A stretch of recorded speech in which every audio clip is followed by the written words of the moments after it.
అందులో ఫ్రెండ్స్ వెనక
చాలా మంచి దినం. పరమ పూజ్యులైనటువంటి ఆచార్య చరణులు జగదాచార్యులు శ్రీ శ్రీ శ్రీమన్నారాయణ రామానుజ చిరంజీవ స్వామి శ్రీచరణులు మన సన్నిధానాన్ని ఇక్కడ వేయించేశారు. మనకి ఆంజనేయ స్వామి ఇక్కడ వేయించేసి ఉన్నారు. ఒక మంచి దినం కలిసి వచ్చింది. ఇవాళ పూర్వభాద్ర నక్షత్రం ఆంజనేయ స్వామి యొక్క నక్షత్రంగా భావిస్తారు పెద్దలు. అలాగే శనివారం విశేషించి ఆంజనేయ స్వామిని లోకం ఆరాధిస్తుంది. చాలా గొప్ప బలం, ధైర్యం, బుద్ధి, వివేకం అన్ని తాను కలిగి క్రియాశీలత హనుమంతుల్లో ఉన్నటువంటి గుణం. అలాంటి ఆంజనేయ స్వామి యొక్క వారం శనివారం ఆయన పుట్టినరోజుగా భావిస్తారు పూర్వభాద్ర నక్షత్రం. అలాంటి స్వామి సన్నిధానంలో ఇప్పుడు మనం వచ్చాం. శ్రీనివాసరావు చాలా మంచి నిష్ట కలిగినటువంటి మహనీయులు. ఇప్పుడే వారు ఆచార్య ఆరాధన చేసుకున్నారు. అంటే ఆచార్యులు ఒక లోక హితం కోసం ఏర్పరిచినటువంటి కార్యక్రమాలు చక్కగా పాల్గొని సేవలు అందించేటువంటి మహనీయులు. ఇలా స్వామివారి యొక్క సన్నిధానం మనకి లభించడం చాలా అదృష్ట విశేషం. స్వామివారి యొక్క మంగళాశాసనాన్ని మనం పొందడం. జై శ్రీమన్నారాయణ.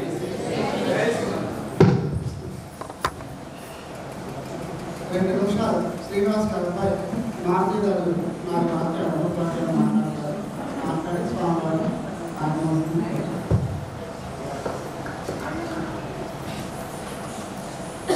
జై శ్రీమన్నారాయణ.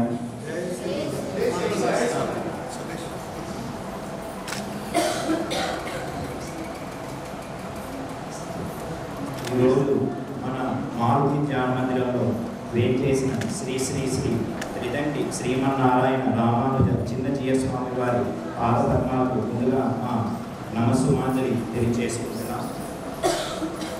స్వామివారి దర్శనం లభించడం మా అందరికీ ఒక మహోత్తరమైన అదృష్టం. మన ఆలయం 2012 సంవత్సరంలో మా తాతగారైన గోపర్ శ్రీనివాసరావు గారు, మా నాన్నగారైన గోపర్కు మా తాతగారైన గోపర్ పప్పలరాజు గారు, మా నాన్నగారైన గోపర్కు అన్నపూర్ణమ్మ గారి జ్ఞాపకార్థం 2012లో ఈ మంగళ శాసనాలు తీసుకొని ఈ మందిరాన్ని నిర్మించడం జరిగింది. స్వామి 13 సంవత్సరాల తర్వాత ఈరోజు స్వామివారు మన ఆలయాన్ని దర్శించడం మాకు మహా ఆనందాన్ని కలిగిస్తుంది. రామాయణంలో హనుమంతుడు శ్రీరాముడి భక్తుడిగా ఆయన ఆజ్ఞను పాటిస్తూ సీతాదేవిని కనుగొని రాముడికి సమాచారం అందించాడు. అలాగే శ్రీ చిన్నజీయ స్వామి వారు కూడా భగవంతుడి సేవలో నిస్వార్థంగా పనిచేస్తూ భక్తులకు ఆధ్యాత్మిక మార్గదర్శకత్వం అందిస్తున్నారు.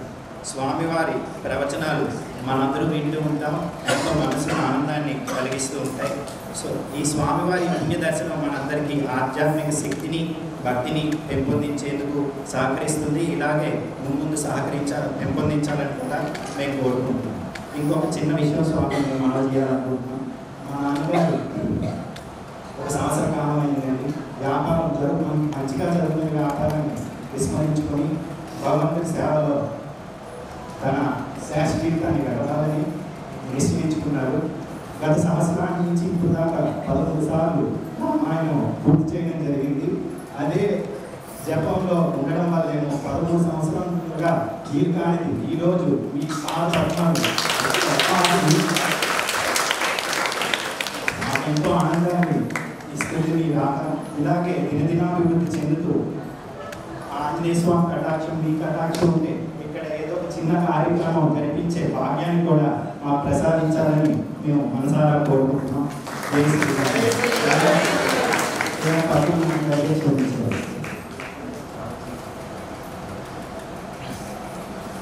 ఆచార్య వారు అనుకున్న భాషణాన్ని అందిస్తారు.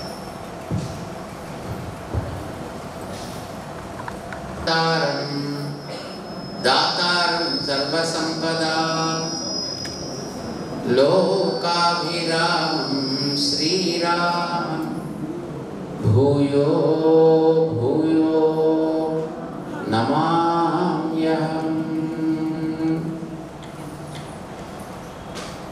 जय श्रीमन्नारायण।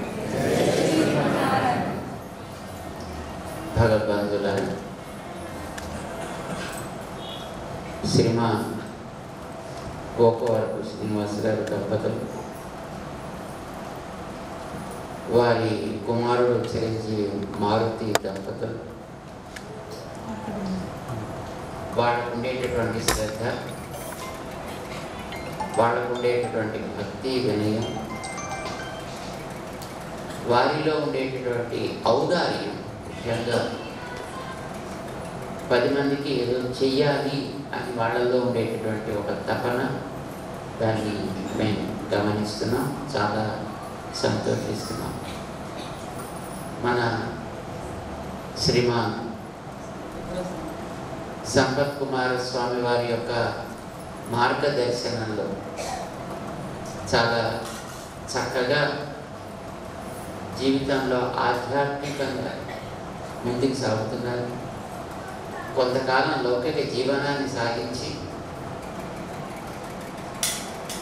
కొంతకాలం వైదికమైనటువంటి ఆధ్యాత్మికమైన జీవితాన్ని హనుమంతుడి సేవలో గడపాలి అని వాళ్ళ నాన్నగారు నిర్ణయించుకున్నారు అని ఇప్పుడే మారుతి చెప్పాడు. మారుతి కుటుంబానికి ఇంకొక రకంగా కూడా మాకు సంబంధం ఉంది. అతని శ్రీమతి మా విజయవాడ సీతానగరం ఆశ్రమంతో సంబంధం కలిగిన మన క్రేన్ పేరు వినుందా? క్రేన్ నట్ పౌడర్, ఒక్క పొడి, ఒక్క పలుకు, వారి సంబంధం కూడా ఇక్కడ మా శ్రీనివాస్ గారికి ఈ మారుతి ద్వారా కలిగింది. అంటే సంబంధం చాలా గట్టిది, దృఢమైనది. చాలా సంతోషిస్తున్నాం. వారికి అనేక మంగళాశాసనాలు చేస్తున్నాం. సంపత్ కుమార్ గారు శ్రీమాన్ శ్రీనివాస్ గారిని మంచి మార్గంలో పెట్టి వారు చేసేటటువంటి ఆధ్యాత్మిక కార్యక్రమాలు 10 మందికి ఉపయోగపడేటట్టుగా ఉండాలి అనే ఉద్దేశంతో ఇక్కడ ఆంజనేయ స్వామి వారిని, యోగాంజనేయ స్వామి వారిని 12 ఏళ్ల క్రితం తీసుకొచ్చారు. వారి సన్నిధిలో మీరందరూ కూడా చక్కగా శిక్షణ పొందుతూ సంగీతాన్ని అభ్యసిస్తున్నారు. చాలామంది ఇప్పుడే మేము చూసాం, అక్కడ పాడించాయని పాడేవాళ్ళని కూడా చాలా బాగుంది. మీ అందరికీ కూడా మంగళాశాసనాలు చేస్తున్నాము. సంగీత శిక్షణను ఇస్తూ అందరినీ కూడా చక్కటి భగవత్ సేవని ఈ సంగీతం ద్వారా ఇవాళ ఫాల్గుణ మాసం ప్రారంభమైంది. నిన్నటిదాకా మాఘమాసం గడిచిపోయింది. ఓ మహాకుంభం జరిగింది ఇక్కడ ప్రయాగరాజులో. అది పూర్తయిపోయి మాఘమాసం పూర్తయి ఫాల్గుణ మాసం ప్రారంభమైంది. అందులోనూ శనివారం అయింది. ఆంజనేయ స్వామికి పుట్టినరోజుగా అందరూ చెప్పుకునేటటువంటి పూర్వభాద్ర నక్షత్రం కూడా ఇవాళ వచ్చింది. ఆంజనేయ స్వామికి పుట్టుక మన తెలుగు వాళ్ళంతా పూర్వభాద్ర పుట్టిన నక్షత్రం అంటారు. మరి కొంచెం ఆగమ గ్రంథాల్లోకి వెడితే, ఉత్తర భారతదేశానికి వెడితే పూర్వాషాఢ నక్షత్రం ఆయన యొక్క పుట్టినరోజు అంటారు. అర్థా అలాంటి మహనీయుడికి ప్రతి నక్షత్రం పుట్టిన నక్షత్రమే.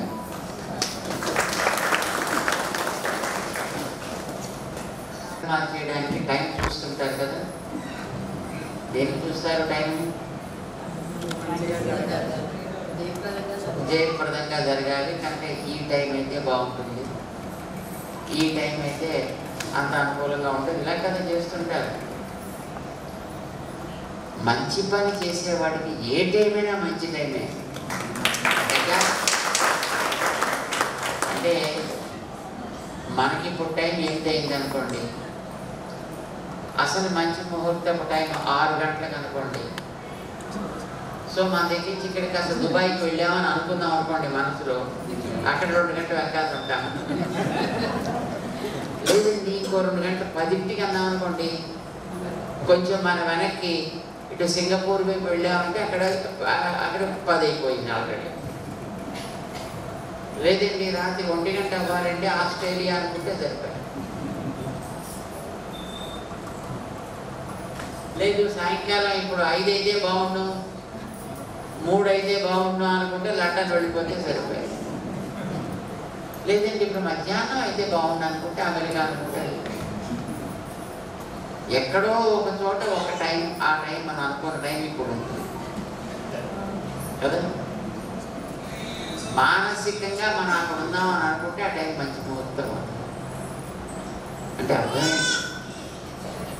మంచి పని చేయాలని అనుకున్న వాడికి ఏ సమయమైనా మంచిదే.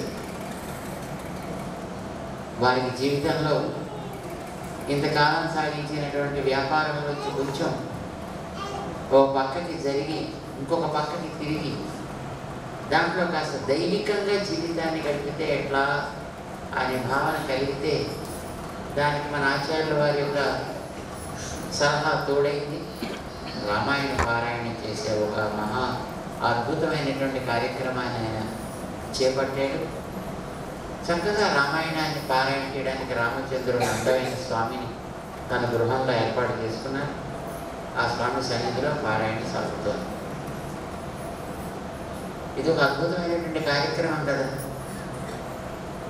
మన జాతికి మన జీవితానికి మూలాధారమైన మహర్షులు మనకు అందించినటువంటి మన చరిత్ర మనం ఎప్పుడు చదవలేదు. అది మనం చదవాలి. నిజానికి రామాయణం చదవాలి, అది మన చరిత్ర. భారతం చదవాలి, అది మన చరిత్ర. భాగవతం చదవాలి, అది మన చరిత్ర.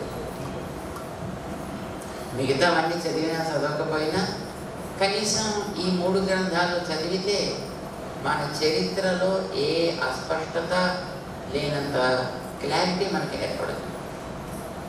సరే భారతం అంటే పెద్ద గ్రంథం, 1,00,000 శ్లోకాల గ్రంథం, అంత ఓపిక మనకు ఉండడం చాలా కష్టం. ఎప్పటికవుతుందో తెలియదు, పట్టుకుంటే ఇక్కడ తేల్దామో తెలియదు. కొన్ని భాగవతం చదువుదామంటే శ్లోకాలు పెద్ద పెద్ద శ్లోకాలు ఉంటాయి, కొంచెం బాగా బిగువుగా ఉంటాయి శ్లోకాలన్నీ కూడా. అంత బిగువుగా ఉంటే కొంచెం మనకి చదవడం కూడా కష్టం. కానీ రామాయణం తీసుకుంటే హాయిగా హాయిగా ఏమాత్రం కాస్తో కూస్తో తెలుగు వచ్చినోడికైనా రామాయణం చదవడానికి కాఠిన్యం అనేది లేకుండా సులభంగా చదవడానికి, హాయిగా చదువుకోవడానికి, చదువుతుంటే మనకేం పెద్ద సంస్కృతం రానక్కర్లా, సంస్కృతం అవసరమే లేదు. కానీ చదువుతుంటే మనకు కూడా అదేమిటో దాని తాత్పర్యం మనసులో అలా సాగుతున్నట్టుగా గోచరిస్తూ ఉంటుంది అన్నమాట. అంత అందమైన గ్రంథం రామాయణ గ్రంథం. దానికి మహానుభావులైనటువంటి మన పెద్దలు రాసిన తెలుగులో వ్యాఖ్యానాలు కూడా ఉన్నాయి. అవైనా చదువుకోవచ్చు, మూలం చదువుకోవచ్చు. కానీ ఏదైనా మూలం చదివితే ఉండే అందం, ఆనందం అప్రయోజనం. ఇవి వ్యాఖ్యానాలు చదివితే ఉండదు. అందుకే బాబు మన శ్రీనివాస గారు మూల గ్రంథాన్ని తీసుకొని చక్కగా రామాయణ చదువుతూ వారి భావన చాలా మాకు బాగా నచ్చింది. చిరంజీవి మారుతి భావన మాకు బాగా నచ్చింది. వ్యాపారంలోంచి మా నాన్నగారు కొంచెం పక్కకి తిరిగి ఏడాది చేసిన పారాయణ ఫలితం ఈవేళ ఇలా పరిణమించింది అని అనుకోగలరు. ఏది మనకి జరిగినా దేవుడికి మన మీద ఉండే దయతో ఆయన మనకిచ్చే వరప్రసాదం. ఈ భావన రావడం చాలా కష్టం. అది వస్తే మన జన్మ ధన్యమైనట్టే. ఆంజనేయ స్వామి మనకి దానికోసమే మంచి ఉదాహరణగా నిలబడతాడు. ఏది జరిగినా మనకే మంచి, మనకి లాభం కలగడం కోసం, శ్రేయస్సు కలగడం కోసమని భగవంతుడు కల్పిస్తాడు. ఇది అనుకోగలగడం మనిషి జీవితంలో అద్భుతమైన శక్తిని ఇస్తుంది. దానికి అనిర్వేదము అని పేరు. ఏమంటారు? అనిర్వేదం. అర్థం అనిర్వేదం అంటే దిగులు లేకుండా. అనిర్వేదం అంటే దిగులు, చింత లేకుండా ఉత్సాహంగా ఉండేది. ఆంజనేయ స్వామి మనందరికీ తెలుసు, చదువుకుంటాను. లంకా నగరానికి వెళ్ళాడు. సీతమ్మ అక్కడ ఉంది అని విన్నాడు.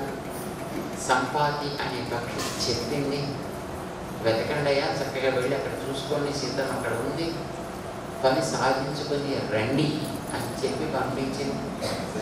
ఆ పక్షి యొక్క మాటలు పట్టుకొని 100 యోజనాల సముద్రాన్ని ఎగిరాడు, లంకలోకి చేరాడు. సాయంకాలం చేరిన, సాయంకాలం వెళితే బాగుంటుంది కదా అని కాస్త చీకటి పడేదాకా ఎదురు చూసి మొత్తం ఊరంతా వెతికేశాడు. ఎక్కడ 4 ఇంచుల జాగా కూడా వదలకుండా వెతికాను అని అనుకున్నాడు. కానీ సీతమ్మ కనిపించాలి. రావణాసురుడు భవనంలో వెతికాడు. 5,000 మంది మహిళలు ఉండే చోట వెతికాడు. కానీ ఎక్కడ సీత కనిపించలా. కనిపించకపోతే అతనికి ఇంకా దిగులు వేసింది, బాధ కలిగింది. ఇంత దూరం వచ్చి సీతమ్మ కనిపించకుండా వెనక్కి వెళితే రాముడికి హఠాత్తుగా గుండె అయిపోతుంది. అయ్యో సీత కనిపించలేదు. రాముడికి ఏమైనా లక్ష్మణుడు ఉంటాడు, వాళ్ళిద్దరికి ఏమైతే మా సుగ్రీవుడు ఉంటాడు, మా సుగ్రీవుడికి ఏమైతే వానరుడు ఉంటాడు, వీడికైతే భక్తుడు ఉంటాడు. నేను వెళ్ళి ఇంతమంది కుటుంబాలకి హాని కలిగించడం కంటే హాయిగా ఇక్కడే కూర్చుని నేను నిరాహారంగా ప్రాణాన్ని వదిలిపెట్టేసి ఈ పక్షులకి, పశువులకి ఆహారం అయిపోతా అని పాపం చాలా దిగులు పడ్డాడు. కానీ మనిషి బుద్ధిమంతుడు, రాముడి మీద పరిపూర్ణ నమ్మకం ఉన్నటువంటి వ్యక్తి. అందుకోసమని ఒకసారి మళ్ళీ రాముడిని తలుచుకుంటే ఆయనకు మళ్ళీ కొత్త ఉత్సాహం వచ్చింది. నో, మళ్ళీ వెతకాల్సిందే, అవసరమైతే మళ్ళీ వెతకాల్సిందే. ఎక్కడైనా ఊళ్ళో మర్చిపోయింది ఉండొచ్చు, మళ్ళీ వెతుకుదాం అని అతనిలో ఒక కొత్త ఉత్సాహం పడితే, కొత్త భావన పడితే, బహుశా నాకు ఈ మళ్ళీ వెతికే ఉత్సాహాన్ని ఇవ్వడం కోసమనే ఇప్పటిదాకా నాకు కనిపించలేదు కాబోలు సీతమ్మ అని ఎప్పుడైతే అనుకున్నాడో, అనుకూలంగా భావన ఎప్పుడైతే కలిగిందో, వెంటనే ఒక పక్కకి తిరిగేటప్పటికి కొత్త చోటు కనిపించింది. అశోక వనం కనిపించింది. అరే, ఇక్కడ నేను ఎప్పుడూ చూడలేదే, అన్ని చూసేసాను అనుకున్నాను, కానీ ఈ వనం ఏదో కొత్తగా ఉంది అనుకున్నాడు. వెళ్ళాడు, సీతమ్మని చూడగలిగాడు. మంచి సమాచారంతో వెనక్కి వచ్చాడు. రాముడికి ప్రాణం పోసాడు, వానరులకి ప్రాణం పోసాడు, మానవులకి ప్రాణం పోసాడు, మనందరికీ ప్రాణం పోసాడు.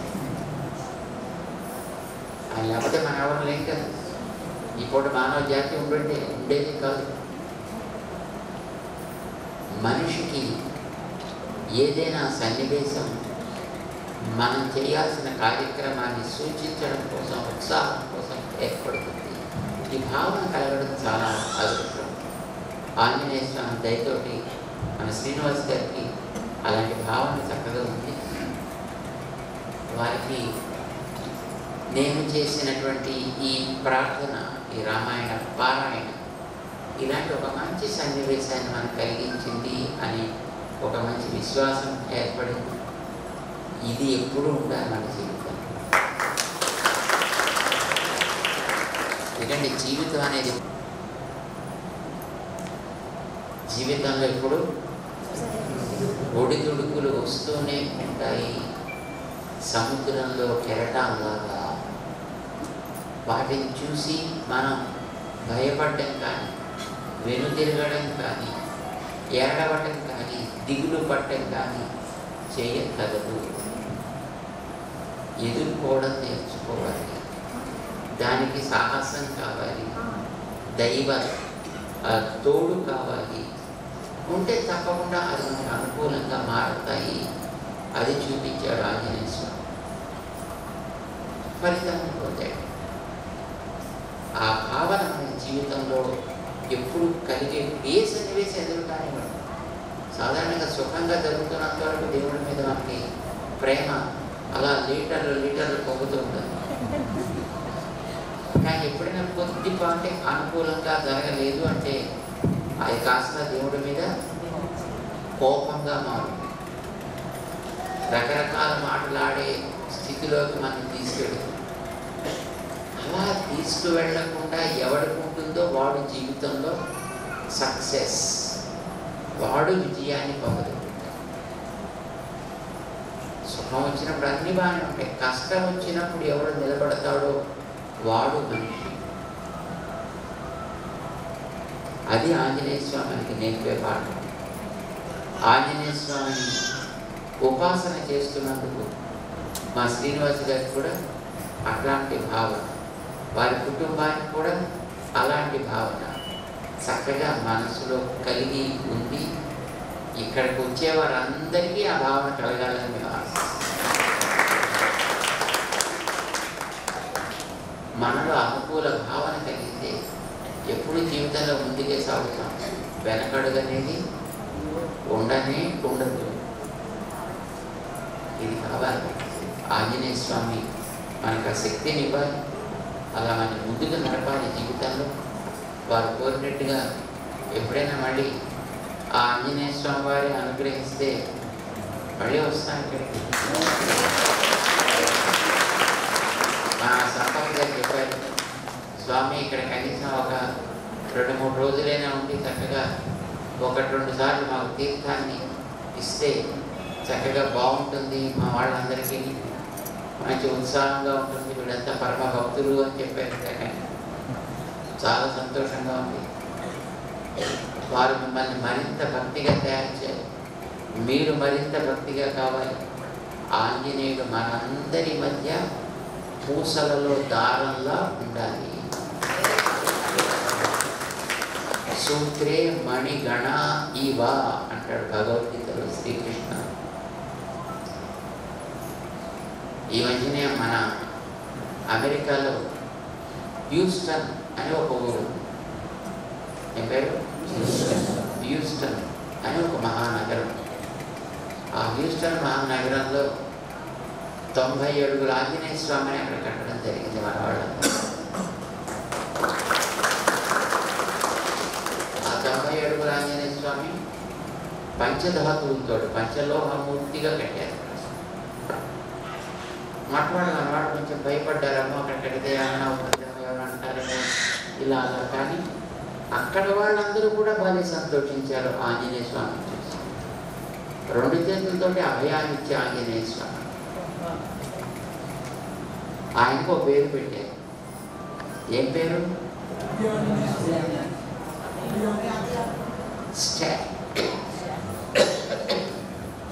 Statue of union. Statue of unity Sardar Patel. Statue of equality Ramanujacharya Hyderabad.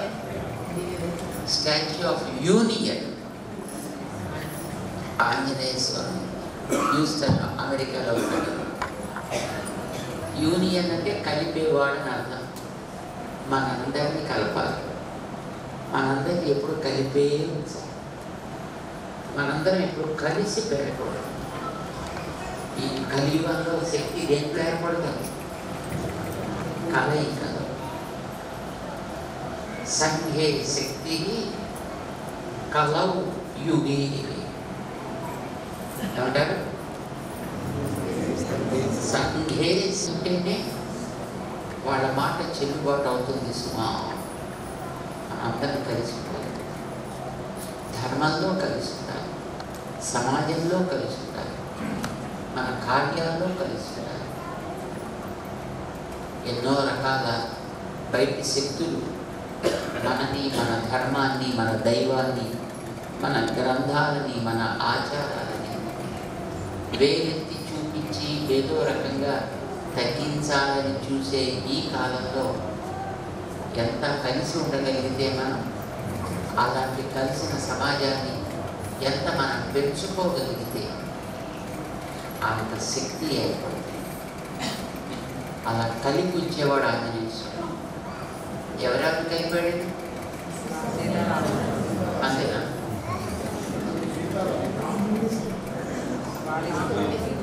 సీతారాముల్ని కలిపాడు అంటే అమ్మవారిని, అయ్యవారిని కలిపాడు. రాక్షసులని, మనుషుల్ని కలిపాడు. కోతుల్ని, మనుషుల్ని కలిపాడు. మనుషుల్ని కలిపాడు. రాముడు వెనక్కి రాకపోతే మళ్ళీ అక్కడ అయోధ్యలో ఎవరు ఉండేవారు? అందరినీ కలపగలిగిన ఏకైక శక్తి ఆంజనేయ స్వామి, మారుతి. అందుకే మా శ్రీనివాస గారు మొత్తం వారి కన్సర్న్స్ అన్నింటినీ మారుతి. ఎవరికి పేరు పెట్టినా మారుతి రావాల్సిన గారికి ఎస్. అంచేత వారికి మేము అనేక మంగళాశాసనాలు చేస్తున్నాం. మనకి ఈ ఆంజనేయ స్వామి ఆదర్శం కావాలి, మనందరినీ నడిపించే శక్తి కావాలి అని మేము ప్రార్థన చేస్తూ, ఎప్పుడు ఏ కష్టం వచ్చినా ఒక్కసారి ఆయన మనసులో స్మరించండి. ఏ అవసరం ఏర్పడ్డా ఒక్కసారి ఆయన హృదయంలో నిలబడి ఆ కార్యం పూర్తవుతున్నట్లే పూర్తయ్యేట్టు చేస్తాడంతే. మీ అందరికీ అనేక మంగళాశాసనాలు చేస్తున్నాం. జై శ్రీమన్నారాయణ. శ్రీమన్నారాయణ. గురుభ్యో నమః. శ్రీ శ్రీదండి శ్రీమన్నారాయణ రామానుజీయ స్వామివారి పాదపద్మములకు ధన్యవాదాలు. శ్రీ స్వామివారు ఈ మందిరంలో రాకకు నా 13 ఏళ్ళ నుంచి ప్రయత్నం చేస్తుంటే ఇప్పటికి రావడం చాలా నా జన్మధన్యమైందని అనుకుంటున్నాను. శ్రీ స్వామివారి రాక అందరికీ కూడా చాలా భాగ్యాన్ని కలిగించింది. ఈ స్థలం కూడా చాలా పునీతమైందని నేను అనుకుంటున్నాను. ఇది దినదినాభివృద్ధి జరగాలని స్వామివారు ఇక్కడికి వచ్చి వేం చేసినందుకు ఆయనకి చాలా ధన్యవాదాలు.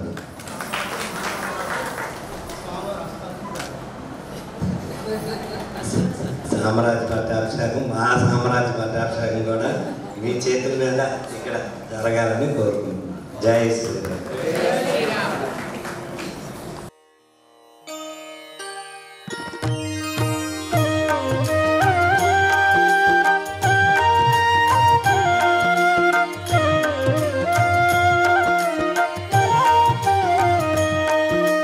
जय श्रीमन्नारायण, जय श्रीमन्नारायण, जय श्रीमन्नारायण, जय श्रीमन्नारायण, जय श्रीमन्नारायण, जय श्रीमन्नारायण, जय श्रीमन्नारायण, जय श्रीमन्नारायण, जय श्रीमन्नारायण, जय श्रीमन्नारायण, जय श्रीमन्नारायण, जय श्रीमन्नारायण, जय श्रीमन्नारायण, जय श्रीमन्नारायण, जय श्रीमन्नारायण, जय श्रीमन्नारायण, जय